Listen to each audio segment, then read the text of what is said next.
He's in control now. As Killgraves sends a flurry of punches to his son's face, Benjamin loses consciousness.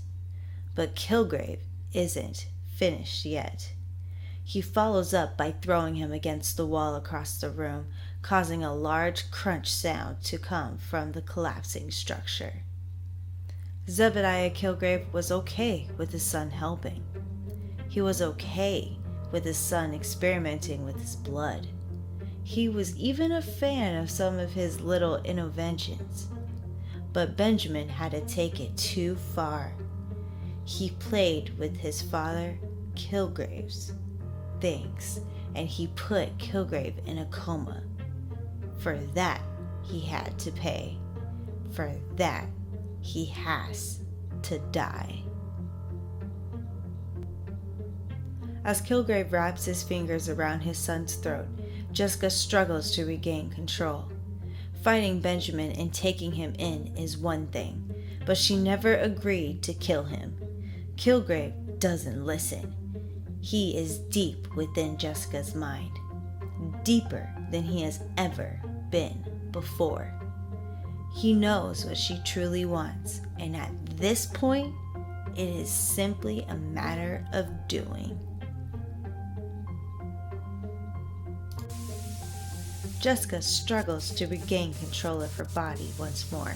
She knows what she is saying is true. Benjamin needs to pay for what he has done. However, before Benjamin loses consciousness, he struggles to utter that he didn't actually do anything to Jessica's daughter. This shock gives her the ability to give herself control for only a moment, so she tells him to talk fast. Benjamin tries to reason with Jessica that she knows how his formula works. His formula may control people, but it doesn't turn people purple. Or else, Luke would be, and so would she. It was his father, Killgrave, that turned her daughter purple. He may have done a lot of wrong, but the person who started her journey in the first place would be the man sharing space in her head right now. Jessica asks Killgrave if it is true, and he tells her, technically, yes. Jessica lets out a yell in anger, grabbing the sides of her head in an attempt to force Killgrave out of her body. She threatens him, saying that she will walk into the kitchen and stomp out his unconscious body.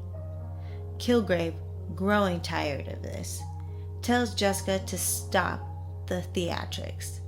If she attacks his body, then he will have nowhere to go. He will never leave her. Killgrave goes on to explain that he needed her. He was being experimented on and kept in a nearly forced coma on a regular basis. She was the only one who could find them if he left a trail. She is a great detective after all. He knew that if she had the right motivation, that she wouldn't stop until the case was closed. But Danny is okay. During one experiment that Benjamin was conducting, he realized that too much of Killgrave's blood in the mix would result in temporarily causing the patient's skin to turn purple. To his knowledge, the side effects have always faded and Danny should be fine.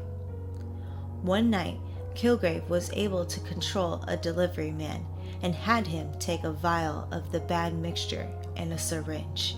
He instructed the delivery man to find Jessica and her family at Central Park and inject her daughter there. Danny was never in any real danger, so Killgrave reasons that Jessica should let him finish what they started. Jessica refuses to let him gain control and forces his hand. Killgrave, who had the power all along, says he's done asking her for permission. At that moment, Jessica is struck in the back with a chair by Luke Cage. His eyes still glow purple as he steps forward through the cloud of dust. Benjamin tries to get away, but Jessica is too quick. She strikes him with the elbow to his chin. Killgrave threatens to take control of Luke out of anger. He has never liked Luke, and now is the perfect chance to send Jessica's husband out to swim on the bottom of the ocean. Jessica, tired of the games, walks over to the mirror and punches it. After, she pries out a piece of glass and holds it to her neck. She would rather end it now on her terms than to see Killgrave hurt her family or get another chance to ruin her life. Killgrave calls Jessica on her bluff, but decides to oblige with her wishes anyway. With the chemicals pouring throughout the building, he should be powerful enough as it is. Jessica realizes this as Killgrave leaves her body and rushes to the kitchen in order to make sure that he is still unconscious. That is when she runs into the purple children, whose eyes all glow purple as they tell Jessica that she does not need to worry. They will take it from here. All she needs to do is call Captain Marvel for backup. She turns around to look for Benjamin, but he and his briefcase are long gone. And with his leave, Luke regains control of his body. He asks Jessica about what has been happening, but she tells him that she will explain everything later. For now, they need to check on Emma. She may be mad at Jessica for wrapping her up in this mess. When Emma wakes up, she and Jessica argue over who owes who the favor now. Jessica did save Emma, but it was her fault that Emma was captured in the first place. They decided that being put in a forced coma trumps whatever Jessica went through, and they call it a day.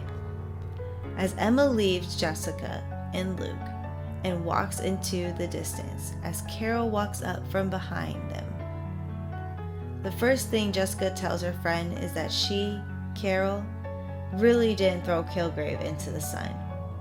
The purple children just manipulated her into believing she did. Carol, after recently making a string of bad decisions, sheds a tear after the weight has been lifted off her shoulders.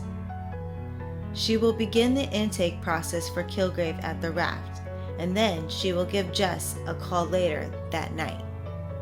That night, as Jessica wakes from her sleep, she looks at the cinnamon-colored skin of her daughter and smiles. The worst has passed. She has her family back. Except she knows that it will never really be over. Her life is like a spiral. It is just a matter of time before another turn for the worse. If nothing else, the world keeps on turning. It's more screwed up than anyone realizes, and people are always going to need a good PI.